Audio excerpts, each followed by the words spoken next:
बोलिए लक्ष्मी नारायण भगवान की जय। सज्जनों, एक बार पुनः आपका हमारे चैनल मोक्ष पथिक में हार्दिक स्वागत है।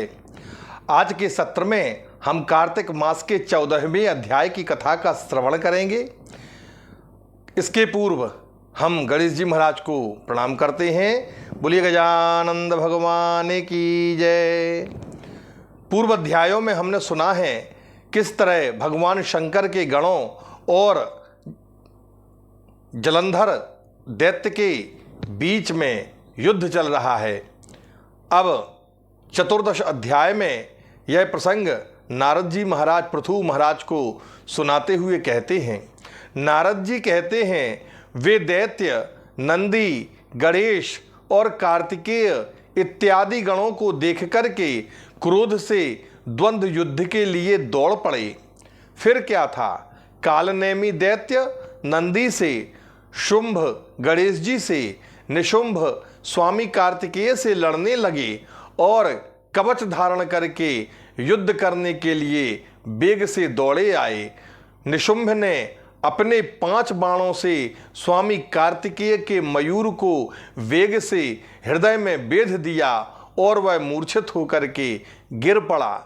इसके बाद कार्तिकेय क्रुद्ध हो जब तक शक्ति को ग्रहण कर ही रहे थे, तब तक निशुंभ ने वेग से अपनी शक्ति से उन्हें गिरा दिया। तदनंतर नंदी ने बाणों के समूह से कालनेमी को बेधा और 7 बाणों से घोड़ों को तथा पताका को और धनुष को काट डाला।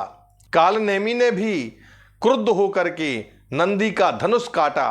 तब उस बलवान ने उस धनुष को त्याग कर कालनेमी की छाती में शूल मारा। शूल से भेदन किए गए हृदय वाला और मारे गए घोड़ा और सारथी वाला कालनेमी पर्वत के शिखर उखाड़ कर उससे नंदी को गिरा दिया। इसके बाद शुंभ और गणेश, जिनके रथ और मूस वाहन थे, वे दोनों युद्ध करते आपस में बाणों के समूह से परस्पर भेदन करने लगे। तब गणेश जी ने बाण से शुंभ के हृदय का भेदन किया और 3 बाणों से उसके सारथी को भूमि पर गिरा दिया। शुंभ भी अति क्रोधित होकर के बाणों की वर्षा से गणेश जी को और 3 बाणों से मूषे को बेध करके मेघ के समान गरजने लगा। हे राजन, बाणों से विदीर्ण अंग वाला मूसा चल नहीं सका। तब गणेश जी ने उससे उतर करके पैदल चलने लगे।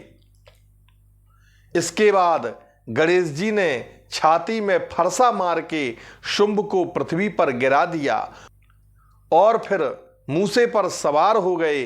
तब कालनेमी और निशुंभ दोनों एक साथ गणेश जी को बाणों से मारने लगे, जैसे कोई अंकुश से हाथी को मारे।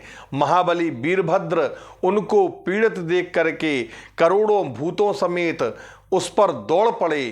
कूष्मांड, भैरव, बेताल और योगिनियों के गण, पिशाच, योगिनियों के समूह और गण, ये सब वीरभद्र के साथ चल पड़े।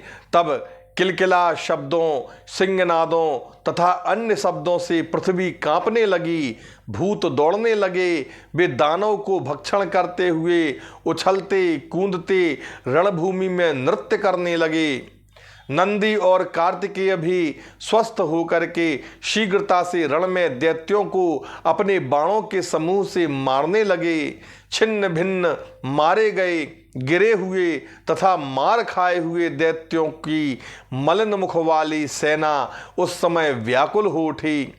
वह बलि सागर नंदन जलंधर अपनी सेना का गणों द्वारा विध्वंस होते देख करके बड़ी पताका वाले रथ में बैठ करके गणों के सम्मुख उपस्थित हुआ। हाथी, घोड़े और रथों के शब्द तथा शंख और भेरी के शब्द और दोनों सेनाओं के सिंहनाद उस समय होने लगे। जलंधर के बाण समूहों से आकाश और पृथ्वी का मध्य भाग ढक गया, जैसे कि कोहरे से आकाश आच्छादित हो जाता है।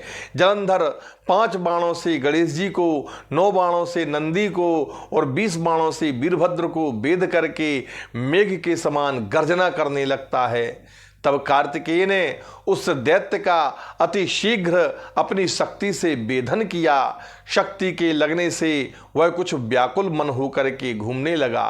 तदनंतर क्रोध से व्याप्त अंग वाले जलंधर ने कार्तिकेय को गदा से मारा। तब वे भूमि पर गिर पड़े। इस प्रकार नंदी को भी वेग से भूमि पर गिरा दिया।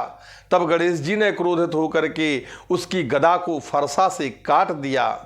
वीरभद्र ने उस दानव के हृदय में 3 बाण मारे और 7 बाणों से उसे, उसके घोड़ों को, पताका को, धनुष को और छत्र को काट दिया।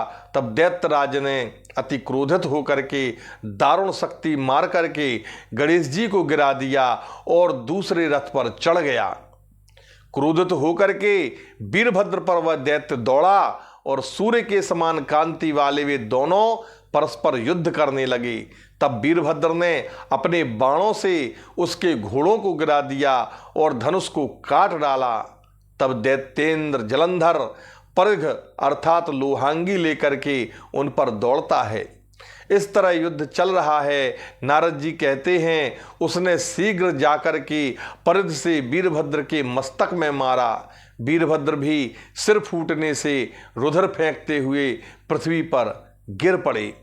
सज्जनों, इस प्रकार यह कथा यहाँ पर विराम लेती है।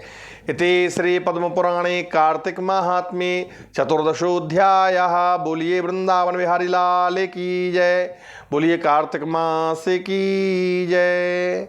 सज्जनों, यदि आप हमारे चैनल पर प्रथम बार हैं तो कृपया वीडियो को लाइक करें, चैनल को सब्सक्राइब करें और बेल आइकन दबाना ना भूलें। जनहित में वीडियो को आगे की ओर शेयर करें। कमेंट में जय श्री राम, जय श्री सीताराम, जय श्री राधे श्याम अवश्य लिखें। जय सीताराम।